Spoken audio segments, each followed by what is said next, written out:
ગાદલવાડાના ભરતભાઈ ચૌધરીની આજે હત્યા કરવામાં આવી। એમના સાથી નીતિશભાઈ ચૌધરી પણ અત્યારે મુશ્કેલ પરિસ્થિતિમાં છે।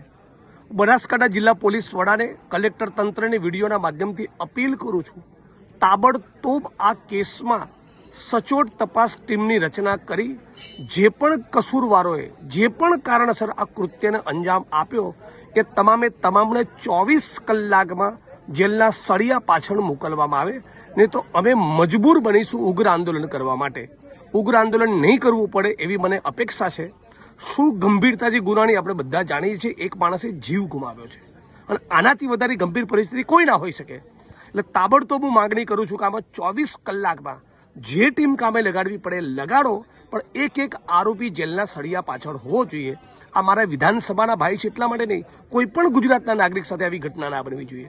એટલે આની પાછળ જે પણ માણસો હતા એમનું ષડયંત્ર શું હતું, એમનો ગુનાહિત ઇતિહાસ શું છે, આ બધું જ બહાર લાવવામાં આવે એવી માગણી કરું છું। ભરતભાઈ ચૌધરી આપણી વચ્ચે નથી રહ્યા, અમના પરિવારજનોને મારી શ્રદ્ધાંજલિ પણ પાઠવું છું અને વિડીયોના માધ્યમથી જણાવું છું કે જે પણ મારા લાયક સેવા હોય, આ મુદ્દે કામ હોય, જે પણ લડવાનું હોય, જે પણ પ્રયત્ન કરવાનો, પ્લીઝ મારા ધ્યાન ઉપર લાવજો। હું અડધી રાતે તમારી વચ્ચે આવીને ઊભો રહીશું।